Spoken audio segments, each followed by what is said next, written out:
বর্তমান সমাজে ইসলামী মূল্যবোধের অবক্ষয় লক্ষ্য করে আমরা একটি মোকালেমা করব। যারা আমাদের এই মোকালেমায় উপস্থিত, আমাদের তরফ থেকে তাদেরকে মনোযোগ দিয়ে শোনার জন্য আন্তরিকভাবে অনুরোধ রইল। এই যে বোন, তুমি এরকম পোশাকে নায়িকাদের মতো হেলে দুলে কোথায় চলেছো? এই তো দাদা, স্কুলে যাচ্ছি। তুমি কোথায় যাচ্ছ? আমি তো মসজিদে নামাজ পড়িতে যাচ্ছি। কি, মসজিদে নামাজ পড়িতে যাচ্ছ? নামাজ পড়ে কি হবে?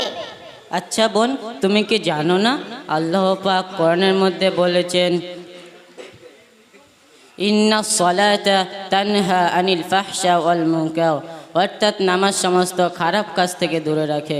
তারপর পরে রসুল পাক সাল্লাল্লাহু আলাইহি ওয়াসাল্লাম হাদিসের মধ্যে বলেছেন, আস-সালাতু মিফতাহুল জান্নাত, অর্থাৎ নামাজ হলো জান্নাতের চাবি। আচ্ছা ভাইজান, তুমি তো খুব সুন্দর হাদিস বললে।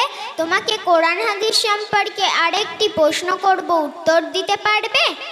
একটি কেন, যত খুশি প্রশ্ন করো, সবই উত্তর দেব ইনশাআল্লাহ। বলো তো।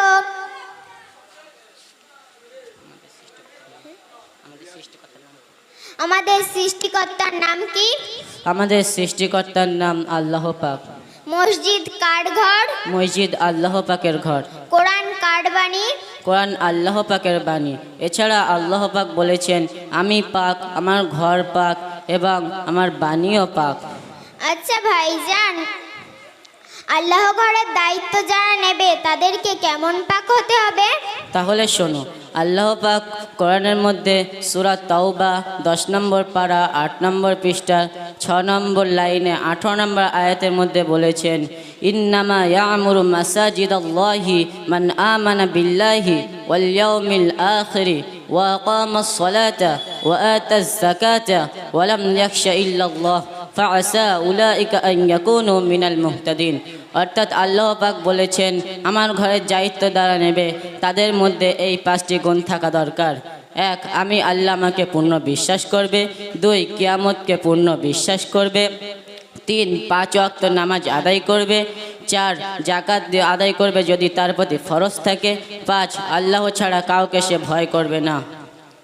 আচ্ছা ভাইজান, জুম্মার দিনে যদি কোনো মুসলমান ছেলে মদ খেয়ে মসজিদে আসে, তুমি তাকে কি করবে? কেন, আমরা মসজিদের সবাই ছেলেটাকে মেরে বাহির করে দেব? তোমরা মসজিদের সবাই ছেলেটাকে মেরে বাইর করে দিলে, কিন্তু তোমাদের মসজিদে কেমন মানুষ নামাজ পড়ে? কেন জানো না, আমাদের মসজিদে ভালো মানুষই নামাজ পড়ে। তার মধ্যে সুদখোর, ঘুষখোর, জেনাখোর, জমির আল চুরি করা, ছেলে বিয়ে দিয়ে পণ নেওয়া, পিতামাতার হক নষ্ট করা ইত্যাদি ইমানদার মানুষ নামাজ পড়ে। আচ্ছা ভাইজান, এরা তো ইমানদার না, এরা তো হারামখোর। হ্যাঁ বোন, তুমি ঠিকই বলেছ। আল্লাহ পাক কোরআনের মধ্যে বলেছেন, মুমিন হতে গেলে 30টি গুণ থাকা দরকার। সূরা তাওবায় আছে 10টি, সূরা আল মুমিনে আছে 10টি, সূরা আহজাবে আছে 10টি। মুমিন হতে গেলে এই 30টি গুণ তাদের মধ্যে থাকা দরকার। তাই আমি আমার মুসলমান দিনদারদের ভাই বোনেদের বলছি, নবীজির সুন্নত তরিকা মেনে চলার জন্য। আচ্ছা ভাইজান, তুমি আমার জন্য দোয়া করো, আমি যেন তোমার মতো কোরআন হাদিস সম্পর্কে জ্ঞান অর্জন করে তালিম দিতে পারি। ফি আমানিল্লাহ, আল্লাহ তোমার হেদায়েত দান করুক। আমিন সুম্মা আমিন। খোদা হাফেজ।